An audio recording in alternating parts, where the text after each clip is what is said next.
This is Democracy Now!, democracynow.org, The War and Peace Report. I'm Amy Goodman.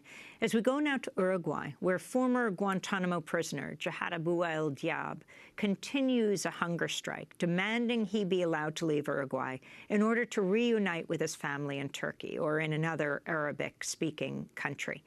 Diab was imprisoned in Guantanamo for 12 years, cleared for release under both President Bush and President Obama. He has never been charged with a crime.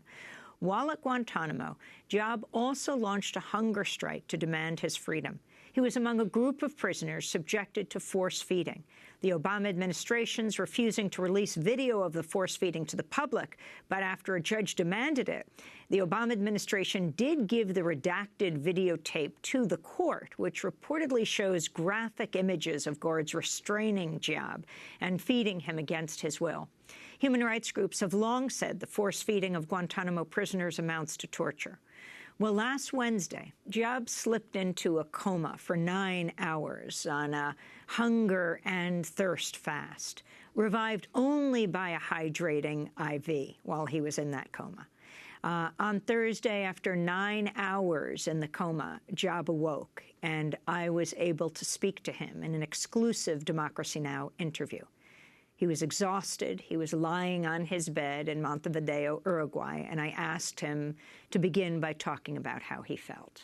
I feel very worse. All my body hurt me, and my kidney, my headache, my stomach, my right side very bad. Many things, but I feel all my body hurt me. There's a battle in court in the United States to release the videotape of your force feeding in Guantanamo. Can you describe what that force feeding was like for you? Like United States House said in the media, human rights, human rights, human rights. This never in Guantanamo no have any human rights. Never, never, never.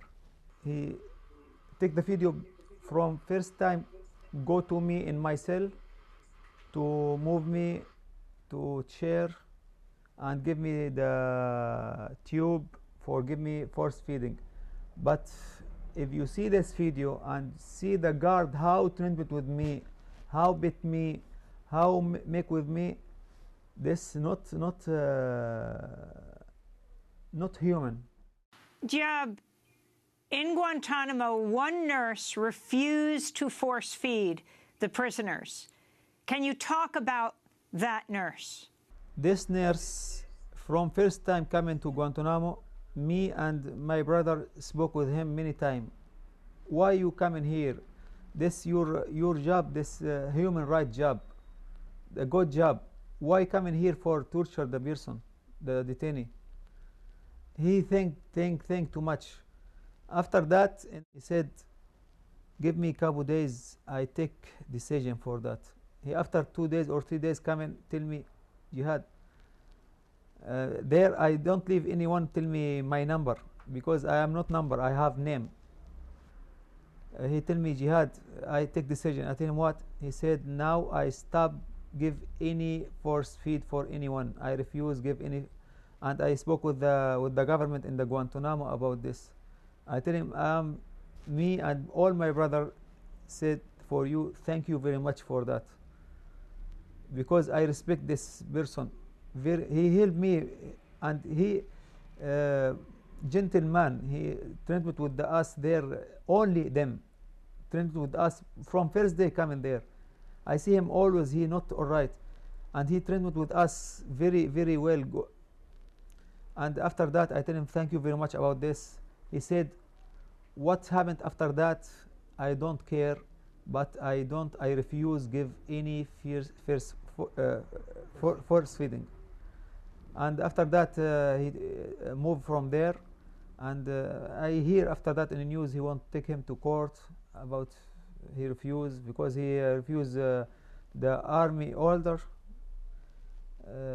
But I respect this person. I need all the person make like him and treatment like him, because this all right idea. President Obama says he wants to close Guantanamo.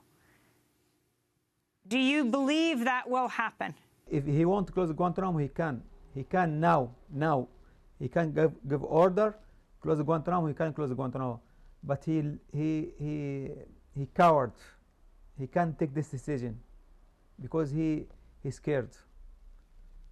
But Guantanamo is supposed to close. Should be closed Guantanamo. Because Guantanamo is not good for United States. Never. That's Jihad Abu el-Diab speaking to us in English from his bed in Montevideo, Uruguay. He's been on a hunger strike and had just come out of a 9-hour coma after refusing water. Throughout our interview, which we did just after he revived, he was very tired and weak. He would sometimes switch to Arabic from the English, the language he felt he could express himself better in. This is Diab speaking about why the U.S. wouldn't want to release the video of his force feeding at Guantanamo and more. The U.S. does not want the world to see the truth about what happens in Guantanamo. They want to keep the black box closed and to show instead that the black box is full, but it is indeed actually empty and a lie.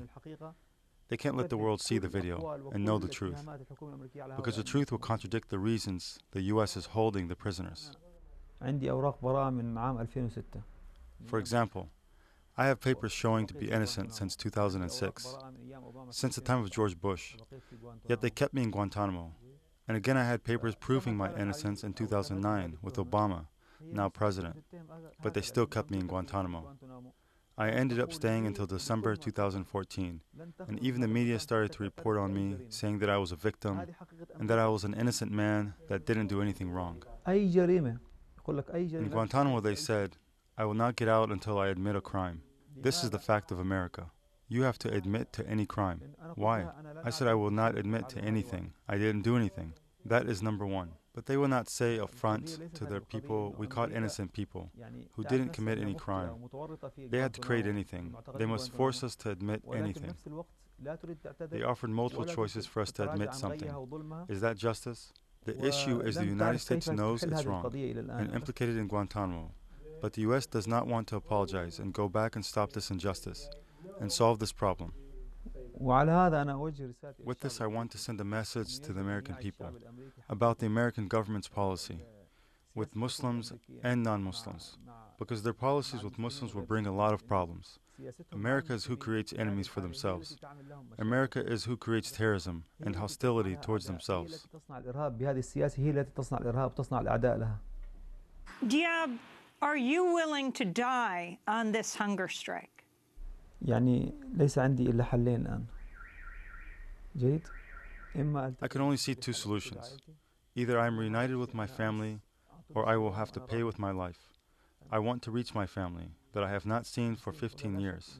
I didn't see any of them, my mother, father, or brothers and sisters. I lost my son in war in Syria, and 28 others of my family died as well. My entire family is spread out in different countries, leaving no one with my parents. This is a very complicated issue. I want my right to live a good life and to be free.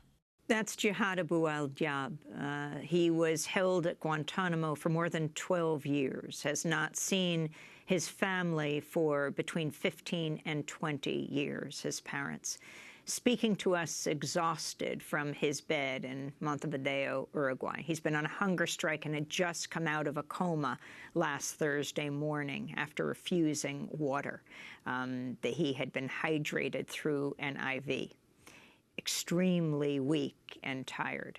For more, we're joined by Ramzi Qasim, professor of law at City University of New York School of Law. That's the CUNY Law School, where he directs the Immigrant and Non-Citizen Rights Clinic, has represented many Guantanamo prisoners. You have been to Guantanamo for many, many times, about 50 times. You were one of the lawyers who represented the 6 Guantanamo prisoners who the U.S. government released to Uruguay. Can you tell us about Diab's case? Why he hasn't been able to see his family, what he is asking for, what he was promised, and what the situation is overall at Guantanamo. Yeah, so I'm among the people who negotiated. Obviously, there were U.S. government officials involved, Uruguayan government officials involved, and then on the defense lawyer side, I was one of those who partook in that negotiation, primarily on behalf of my client, Abdelhadi Faraj, who was another Syrian who was resettled in Uruguay, just like Diab. Ultimately, what happened was that 4 Syrians, 1 Palestinian, 1 Tunisian, all Guantanamo refugees were resettled in Uruguay. And, I have to stress that the Uruguayan government's attitude towards these men was commendable. They viewed them and treated them as refugees under international law. They resisted, the United States' insistence that their movement be restricted, that they be treated as something else, that they be placed under surveillance, for example. All of these things, according to public media reports, are standard when it comes to how the United States negotiates these repatriations or resettlements from Guantanamo. And to their credit, the Uruguayan government said, in large part because the rulers of Uruguay at the time, the president and his cabinet, were themselves former political prisoners. President Mujica. President Mujica had spent over a decade in prison under that very label as a terrorist in solitary confinement. So he understood, and the men in his cabinet understood what that meant. And so to their credit, they treated these men like refugees. And they said that they would allow them to reunite with their families in Uruguay, that they would facilitate family reunification. So all of the right things were said. Unfortunately, the problem was in the implementation. When the men arrived in Uruguay, less preparation had been done than what we had expected and what we had hoped. And one of the main shortcomings is on this front, family reunification. In other words, the government of Uruguay, with the help of the Red Cross, is offering families of men like Diab and men like my client to come from places like Syria or refugee camps in Turkey. But they're only offering temporary visits, and they're not giving the men the means to actually support those families in Uruguay. So the net result, and I'll tell you about the case that I know best. My client, Mr. Abdelhadi Faraj, his family is in war-torn Syria. He would love to see his parents. He hasn't seen them in 15 years. If he were to agree to have the Red Cross somehow try to bring them, make that very dangerous journey out of Syria and to Uruguay, he can only keep them there for a couple of weeks. His parents are elderly. They live in a very dangerous place. The trip itself would be life-threatening. So he doesn't want to subject them to that risk unless he has the ability to actually have them live with him in Uruguay. So that's where the shortcoming has been. No one, not the Uruguayan government, and certainly not the United States, has stepped up to make that happen. And I mentioned the United States because I think the Uruguayans have gone above and beyond the call in many ways, despite the shortcomings in preparation for the arrival of these men as refugees from Guantanamo. They have gone above and beyond the call. The lion's share of responsibility still rests with our country. It still rests with the United States. Our country is responsible for what happened to men like Diab. They're the ones, the United States took Diab and put him at Guantanamo and subjected him to torture there of different forms. And the United States is the one that... And he was put at Bagram first. And he was at Bagram first. And that's common. The majority of Guantanamo prisoners, or a large number of them at least, went through Bagram or other sites before arriving at Guantanamo. So the primary share of responsibility still rests with the United States. I believe that our country has a moral and historical duty to try to make these men whole. Other countries have. Canada has paid compensation. The United Kingdom has paid compensation. The United States has not accepted responsibility or compensated these men for what they have been through. And they continue to suffer for it, and their families continue to suffer. And Diab is just one example among many. Diab wanted to be at his daughter's wedding. I mean, he hasn't seen his children and his parents in between 15 and 20 years.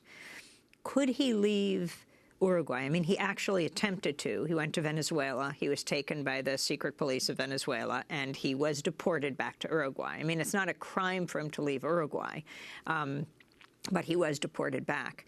What can he do? I mean, he is just using the only thing he has, which is his body, to try to demand, by going on a hunger strike, which he did for so long at Guantanamo, to demand some kind of action. He says, if I'm free, why cannot I see my family?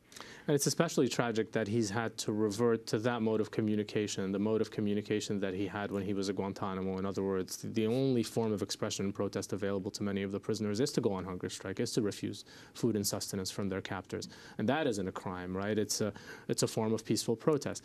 And it is tragic that now that he's in Uruguay, supposedly a free man, he feels that he has no choice but to do that in order to be heard. Because, you know, he's been clamoring for a while. They've been in Uruguay for almost 2 years. And for that entire time, Mr. Diab and the other prisoners have been asking this question, you know, when are we going to see our families? Is that going to happen? How is that going to happen? The Uruguayans, when these men arrived, because they were considering them refugees, the Uruguayan government issued them what's called a cedula, which is basically a national ID card, which allows them to travel in certain countries in South America and in some countries in Central America, perhaps. So that's how Diab earlier in his tenure in Uruguay went to Argentina, for example, and gave a press conference there. And that's probably part of the explanation of how he eventually got to Venezuela and was then sent back to Uruguay. The rub is in that for him to go to Turkey, the Turkish government would have to acquiesce.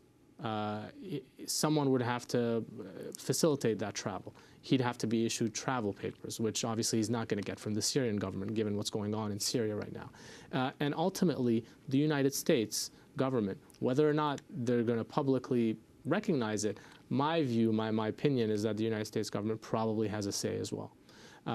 Now, still, the right thing to do here is to find some way to reunite Mr. Diab with his family. And it's either by bringing his family over from that refugee camp in Turkey to Uruguay in a sustainable fashion, where they can live with him in Uruguay and make a life for themselves there, or the other solution would be for him to go to Turkey and join his family there. It is, it's compounding the injury that these men have suffered to keep them apart from their families after everything that they've been through. And again, this doesn't just hold for Mr. Diab. He is being vocal and brave in expressing his protest in that way. But I can tell you that my client, Mr. Faraj, who does not want to be in the media limelight, feels the same way. And the other prisoners that he's still in touch with in Uruguay, former Guantanamo prisoners, they feel the same way as well. And it's really, it shouldn't be shocking to anyone that these men, after all of these years, wish to see their families. Guantanamo is not a prison where families can visit. It's not like a facility here in the United States where there are visitation privileges and people can come over the weekend. These men have literally not seen their families for over a decade and a half. Have some of the men seen their families brought to Uruguay and then they have to leave? You know, I'm not familiar with the cases of all 6 of the Guantanamo refugees in Uruguay. I can tell you that for Mr. Diab, that hasn't happened, and I can tell you that for my client, Mr. Faraj, that has not happened for the reason that I explained earlier. So you have been to Guantanamo for, what, like 50 times now, representing your clients. How many do you represent? At this point, I have 3 clients remaining in Guantanamo. Over time, since 2005, I've represented over a dozen Guantanamo prisoners. And that what you added up to what being how much time at Guantanamo that you've spent? Sadly, I did that math last time I was at Guantanamo a couple of months ago. It adds up to, I think, over a year at this point. You've spent over a year at Guantanamo. Yeah, which obviously pales in comparison to what my clients have spent, what they have gone through. But it was still shocking to me. I mean, if you had told me 10 years ago in 2006, when I made my first trip to Guantanamo, that a decade later I'd still be traveling there, I would have called you crazy. President Obama just said once again he wants it closed by the end of his term. Do you think this will happen? What is happening at Guantanamo right now? You know, President Obama, unfortunately, has been saying that since he was candidate Obama in 2007. You know, I agree with Mr. Diab on this. I believe that, unfortunately, our president has had that authority. He was elected, actually, on that basis. He had a mandate coming into office in 2009 to close that prison for political reasons, not policy reasons, but for political reasons. He chose not to make it a priority. He gave the opposition time to mobilize and make it more difficult for him. Still, despite those obstacles, ultimately he has the authority to close that prison. When President Bush opened Guantanamo on January 11, 2002, he didn't seek congressional approval. He just did it unilaterally as the President of the United States. President Obama could do the same. He is choosing not to do it. He's choosing not to take what he believes is a political risk. But unfortunately, the cost of that political decision is borne primarily, and I'm not going to say it's bad for the United States, because I think that gets it wrong. It's bad primarily for the men who are there, their families, their communities, and ultimately, sure, it is also bad for the United States from a policy perspective, from a legal perspective, from a reputational perspective. And explain that reputational perspective and the anger that it generates. I mean, it's, you know, I have friends who worked at the State Department, for example, and when they sat across tables from representatives of other governments with spotty human rights records and tried to lecture them on those human rights records, the immediate retort was, well, you guys have Guantanamo. And that's a conversation ender, right? And I don't subscribe to notion, I don't idealize sort of the United States human rights record by any stretch. I am fully aware of the unfortunate way that our country participates in the world. But this continues to be, you know, a stain on the United States' reputation. It continues to impede, you know, the spread of equality and dignity worldwide. And it's a model for other countries. There are many Guantanamos popping up left and right. And so for as long as the United States has that facility running, the risk is there. My concern also with President Obama's so-called plan to close Guantanamo is that it is not a plan to close Guantanamo. It's a plan to relocate Guantanamo, to import it to the United States, to close that facility in Cuba, but bring the practice here to the United States where it will inevitably be proved by the courts. And so to the extent President Clinton, if she is elected, you know, picks that up as her own plan for closing Guantanamo, I think we're going to have to keep our guard up and continue to call it for what it is, which is not closure, but simply relocation of a practice that the entire world has denounced. And if it's President Trump? And if it's President Trump, then we know what he's going to do, or at least what he says he's going to do, right? Which is far from even closing the facility, expanding it, and you know, further normalizing its use. But I say further normalizing because President Obama has already done that damage.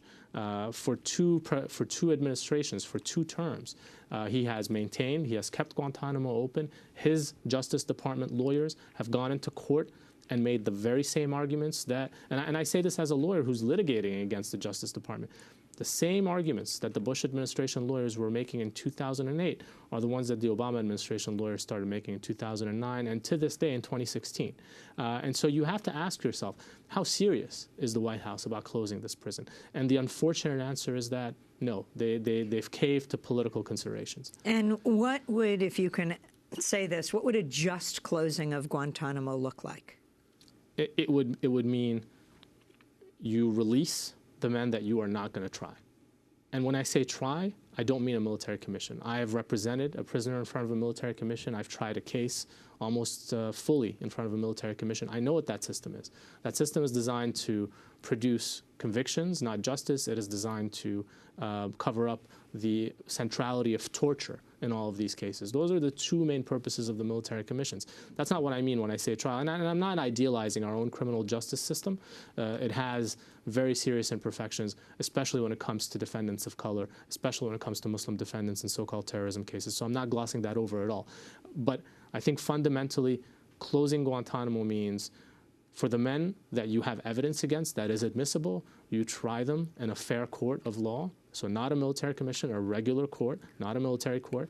And for the other men, you repatriate them or resettle them as free men, and ideally you compensate them. You recognize what was done. You don't wait a generation or 2, like with Japanese incarceration, to recognize that people were tortured. What we've seen, unfortunately, is torture tapes being destroyed by the CIA, evidence of force-feeding tapes not being publicly disclosed. Mr. Diab's is one instance. I had a case, Ahmed Salim Zuhair, who when he was released in 2009 was the longest-running hunger striker at Guantanamo at the time. He had been in hunger strike from June 2005 until the day he arrived home in Saudi Arabia in June 2009. We got the judge to order them to hand over tapes of his force-feeding. Those tapes are also classified. They have not been released. And so there's all this evidence that's being kept out of public view for one very simple reason, which is that the United States government knows that there will be an outcry if these things become public. The Justice Department says the graphic images will incite violence. So then the media organizations say, then you'll make them more and more graphic. I mean, the torture will get worse simply so that you won't have to release them. That's exactly right. I mean, what conduct does that sort of argument, if it's accepted by the courts, incentivize? Like, if the courts were to accept that argument, then it would incentivize, it would push the U.S. government to get more and more extreme in its misconduct, right? In its mistreatment of civilians and its torture of prisoners. so that they could then go to court and say, wow, this is crazy stuff. I mean, this is horrible. It's medieval. We really can't release it because it makes us look so bad that people may take action. Unfortunately, I don't think that holds water. How else are we going to hold our government to account? How else are we going to, hold them to account for what they are doing in our name using our taxpayer dollars? I mean, all of this is funded by us, and we don't know. We barely see the tip of the iceberg when it comes to what the government did in our name at these secret facilities and continues to do in places like Guantanamo today. I mean, clearly it's a political decision. Do you find in times like this, in the aftermath of the attacks this past weekend, that it's more difficult to raise these issues? Look, politicians are always going to try to sort of exploit the moment and instrumentalize moments like this, and so we see that certainly with Lindsey Graham now in the wake of, the Chelsea bombings, saying that individual, even though he's a U.S. citizen, should be held as an enemy combatant, and the only concession that Graham made was that he should be tried in the civilian system ultimately, but initially held as an enemy combatant. Of course, we don't see Lindsey Graham clamoring for that sort of outcome when a white man walks into a church in Charleston and shoots a number of black congregants. We didn't see him calling for that individual to be held as an enemy combatant, nor should he. I'm not saying that we should all be equal in that direction. I just think the notion that we should apply this fabrication, the term enemy combatant, and when I say fabrication, I mean it as a legal matter. That term didn't exist before the Bush administration as a matter of international law. So the idea that we should normalize that, further entrench it in our law, apply it to a larger category of individuals, is irresponsible and reckless and destructive. You head back there. What is it like at Guantanamo?